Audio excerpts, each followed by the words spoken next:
당신은 지금 타임머신에서 떨어졌습니다. 눈을 뜨자 뜨거운 공기가 폐를 찌릅니다. 사방은 모래, 먼지, 그리고 어딘가 썩은 듯한 냄새. 멀리서 강이 보입니다. 끝없이 이어진 물줄기. 그것이 이곳 사람들에게 생명을 주는 나일강입니다. 목이 탑니다. 당신은 본능적으로 강가로 걸어가 손을 담급니다. 물은 따뜻하고 진흙 냄새가 섞여 있습니다. 당신은 그 물로 얼굴을 씻고 발을 담그고 잠시 안도합니다. 그러나 그 순간 기생충이 당신의 피부를 뚫고 있습니다. 이곳의 물속엔 쥐혈흡충이라는 이름의 기생충 유충이 살고 있습니다. 눈에 보이지 않지만 그들은 사람의 몸을 새로운 서식지로 삼습니다. 피부를 뚫고 들어와 혈관을 따라 간과 방광으로 퍼집니다. 그리고 몇 주 뒤 당신의 소변엔 피가 섞이기 시작할 겁니다. 이집트인들은 그걸 붉은 물이라 불렀습니다. 그건 신의 저주 혹은 부정한 행위의 벌이라 여겼죠. 하지만 현대의 기준으로 보면 단순한 감염입니다. 오염된 강물, 그리고 관리되지 않은 위생. 나일강은 분명 생명의 원천이었습니다. 그러나 동시에 이 땅의 사람들을 서서히 죽음으로 이끈 함정이기도 했습니다. 그럼에도 사람들은 이 강 없이는 살 수 없었습니다. 농사, 식수, 교역, 삶의 모든 것이 이 강에 달려 있었기 때문이죠. 당신은 그 사실을 모른 채 첫날부터 이 물을 마셨습니다. 지금 이 순간 당신의 몸속에 작은 벌레 하나가 장기를 갉아먹으며 새로운 삶을 시작했습니다. 타임머신에서 내린 지 아직 1시간도 지나지 않았습니다. 몸이 이상합니다. 물 한 모금 마셨을 뿐인데 속이 부글거리고 열이 오릅니다. 타임머신에서 막 떨어진 지 반나절도 안 됐건만 당신의 위장은 빠르게 망가지고 있죠. 하지만 병원은 없습니다. 흰 가운을 입은 의사도 차가운 청진기도 처방전도 없죠. 당신이 몸을 끌고 도착한 곳은 놀랍게도 신전입니다. 이집트에서 병은 육체의 문제가 아니었습니다. 그건 영혼의 불균형 또는 신의 노여움으로 받아들여졌죠. 그래서 이곳에서 치료란 몸을 고치는 게 아니라 신과 다시 화해하는 과정이었습니다. 사람들은 약을 찾지 않았고 대신 사제를 찾아갔습니다. 당신도 예외는 아닙니다. 한 사제가 당신을 바라보며 중얼거립니다. 당신 안에 깃든 악한 정령이 꿈틀거리고 있군요. 그는 향을 피우고 돌판 위에 신의 이름을 쓰며 주문을 외웁니다. 태양의 힘으로, 사자의 입으로 사악한 기운을 몰아낸다. 이건 치료가 아니라 일종의 의례에 가깝습니다. 하지만 이게 당시 사람들이 믿었던 의학의 전부였습니다. 약 대신 부적, 수술 대신 기도, 통증은 신이 내린 벌이고 죽음은 신의 뜻이라 여겼습니다. 이집트인들은 실제로 해부학에 대한 지식도 있었고 미라를 만들며 내장 위치나 체내 구조를 파악하기도 했지만 그 지식은 병을 고치는데 거의 활용되지 않았습니다. 당신의 복통은 점점 심해지고 열은 식을 줄 모르며 몸은 탈수와 구토로 이미 쓰러지기 직전입니다. 그러나 주변 사람들은 당신의 고통보다 당신이 신의 질서를 어긴 죄인이라는 사실에만 집중합니다. 여기서 병은 질병이 아니라 벌입니다. 그래서 치료할 필요도 없는 거죠. 당신은 뭔가에 끌리듯 줄지어 걷는 사람들의 틈으로 밀려듭니다. 그들은 말이 없습니다. 온몸이 먼지에 덮여 있고 눈은 이미 감정을 잃은 듯 텅 비어 있죠. 누구도 물어보지 않습니다. 당신은 누구냐? 어디서 왔냐? 당신은 이름 없는 사람으로 이들의 무리에 그냥 흡수됩니다. 그리고 얼마 지나지 않아 당신은 노동의 땅에 도착합니다. 이집트는 농업의 나라였지만 동시에 노동의 왕국이었습니다. 특히 지금 당신이 떨어진 시기는 신왕국 시대. 피라미드는 대부분 지어진 상태지만 신전과 무덤, 성물 창고를 만드는 대규모 공사는 끊이질 않았습니다. 당신이 맡은 일은 돌 나르기, 커다란 석재 덩어리를 끌고 자르고 또 옮기고, 도구는 나무 지렛대 하나뿐. 이 일을 그만두고 싶다고? 그럴 권리는 없습니다. 당신이 누구인지 모른다고? 그건 중요하지 않습니다. 당신의 몸이 움직인다는 사실 하나만으로 당신은 쓸모 있는 자로 분류된 겁니다. 햇빛은 생각보다 훨씬 잔인합니다. 이집트의 태양은 빛이 아니라 열로 내리꽂혔고 하루 10시간 이상 노출되면 탈수와 화상, 열사병은 피할 수 없었습니다. 물 대신 제공되는 건 저도수 맥주. 왜냐면 그나마 덜 오염돼 있었기 때문이죠. 하지만 이 맥주는 갈증을 해소하긴커녕 오히려 몸을 더 빨리 말려갑니다. 기절하는 인부는 매일 있었고 그들이 쓰러지면 사람들은 이렇게 말했습니다. 저자는 신에게 불려간 거야. 말은 신이지만 그 말이 뜻하는 건 죽음이었습니다.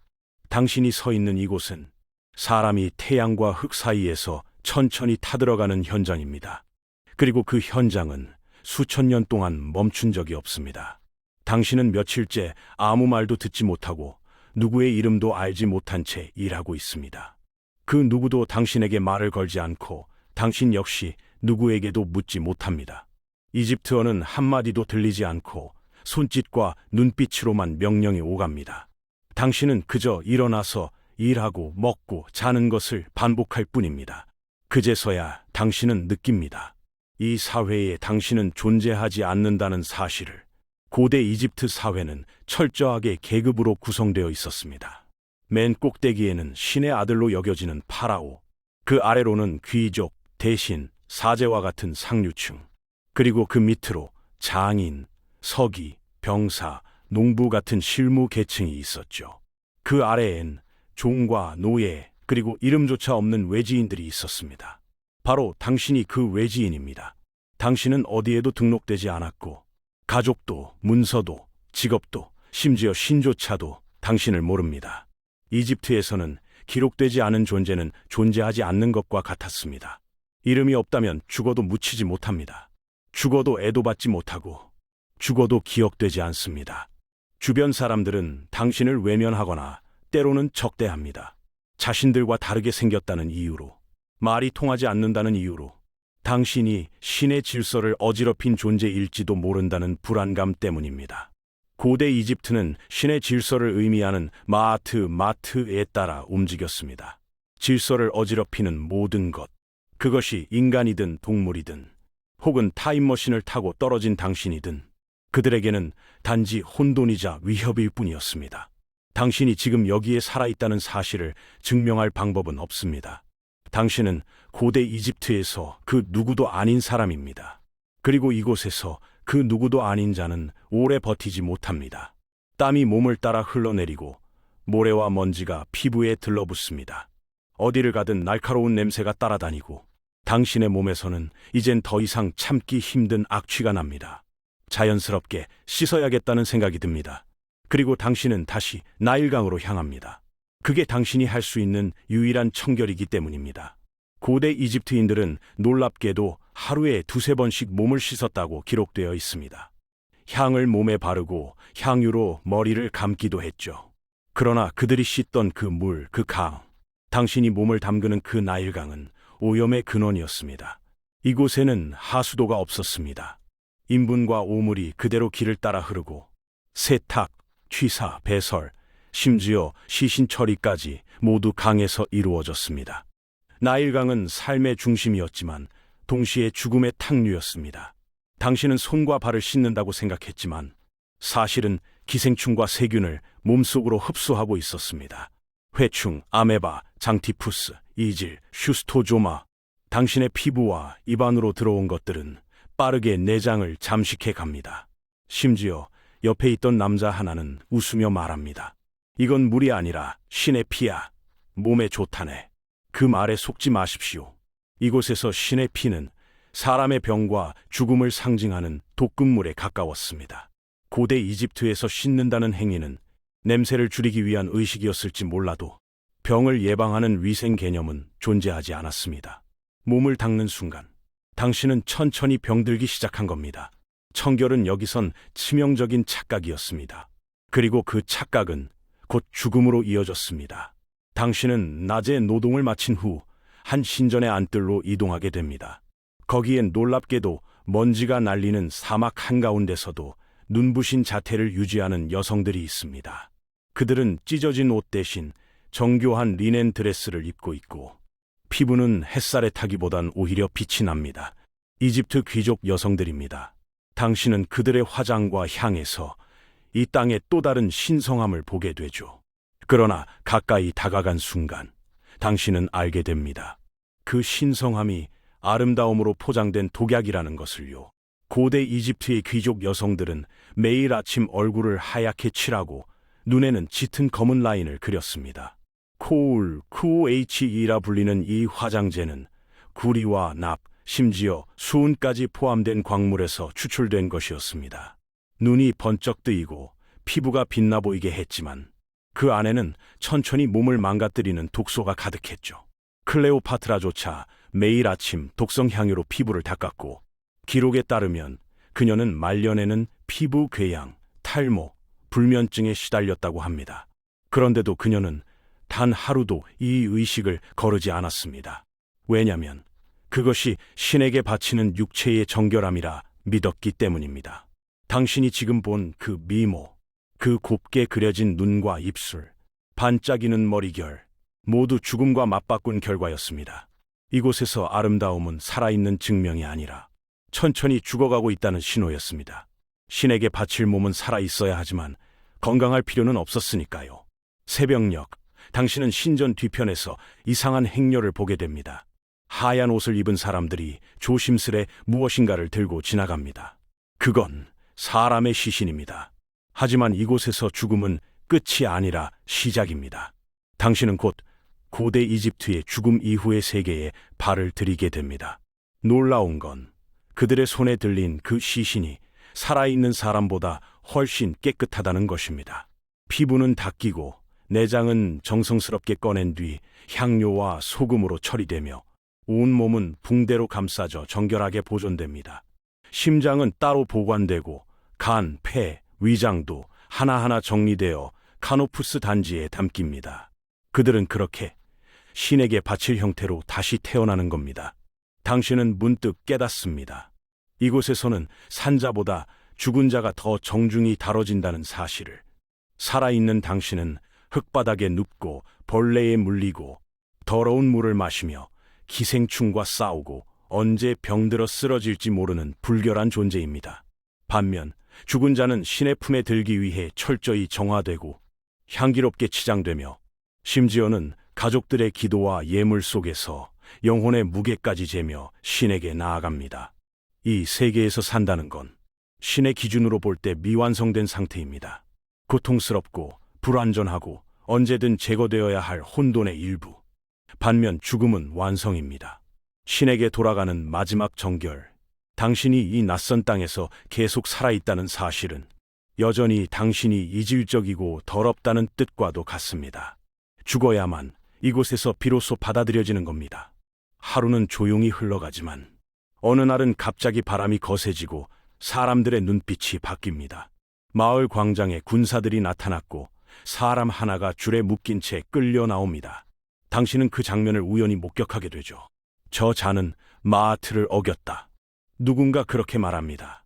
이곳에서 마하트는 단순한 질서가 아니라 신의 법이자 우주의 균형입니다. 그리고 그 균형을 해치는 자는 죄가 있든 없든 반드시 제거되어야 합니다. 이유는 다양합니다. 신전에서 발을 헛디뎠거나 파라오의 이름이 적힌 파피루스를 더럽혔거나 아니면 꿈속에서 불길한 말을 했다는 이유 하나로도 죽음의 판결이 떨어집니다. 그 기준은 불투명하고 당신 같은 외지인은 언제나 의심의 대상이 됩니다. 사형은 조용히 집행되지 않습니다. 도마뱀처럼 말라붙은 사람 하나가 뜨거운 태양 아래 매달려 있고 다른 이는 악어가 있는 늪지에 던져지며 또 어떤 이는 허리까지 모래에 묻힌 채 수일간 방치됩니다. 죽어가는 자를 보며 사람들은 말합니다. 신이 직접 심판하신다. 당신은 그들을 보며 생각합니다. 나는 과연 이곳에서 무엇을 어기고 살아가고 있는 걸까? 말을 해도 통하지 않고 규칙을 들어도 이해할 수 없으며 경고도 없이 단지 눈빛 하나로 오해받는 이방인. 이곳에서는 신의 이름 하나만으로 당신의 생명은 쉽게 꺼질 수 있습니다. 죄가 있어서가 아니라 신이 당신을 원하지 않을 수도 있으니까요. 당신은 점점 지쳐갑니다. 피부는 햇빛에 갈라지고 손톱 밑으로 흙이 파고들며 어느 순간부터 기침 소리엔 피가 섞이기 시작했습니다. 시간은 흘렀지만 당신은 여전히 이름 없는 존재입니다. 기록되지 않았고 태어난 적도 없으며 죽어도 신전에는 묻히지 못할 사람. 당신은 그저 어디서도 오지 않은 자입니다. 처음에는 눈빛을 피했지만 이젠 그 어떤 시선도 닿지 않습니다. 사람들은 당신을 보이지 않는 존재처럼 지나치고 누군가는 당신을 조용히 피해갑니다. 이질적인 피부색, 알 수 없는 말, 무엇보다 신의 질서를 모른다는 공포. 당신은 이들의 세계에 단 하나도 맞지 않는 퍼즐 조각입니다. 이제 당신의 시간도 얼마 남지 않았습니다. 어느 날 먹던 빵에서 곰팡이가 피어 있었고 그 빵을 삼킨 다음 날부터 당신은 일어날 수 없었습니다. 마지막으로 본 하늘은 희미하게 붉었고 사람들의 발소리는 점점 멀어져 갔으며 당신의 몸엔 아무도 손을 대지 않았습니다. 아무도 이름을 불러주지 않았고 그 어떤 신도 당신을 천국으로 인도하지 않았습니다. 당신은 결국 이 고대의 땅에서 죽을 수도 살 수도 없는 존재였던 겁니다. 이곳은 이집트, 신이 질서를 지배하는 세계, 그리고 당신은 그 질서 밖에서 영원히 떠돌 운명이었습니다. 지금 이 순간 당신이 고대 이집트에 떨어진다면 과연 며칠이나 살아남을 수 있을까요? 댓글로 당신의 예상 생존일을 알려주세요. 다음 시간에는 또 다른 잊혀진 문명 속 생존기로 찾아오겠습니다. 구독과 좋아요는 잊혀진 세계를 다시 열어주는 열쇠입니다.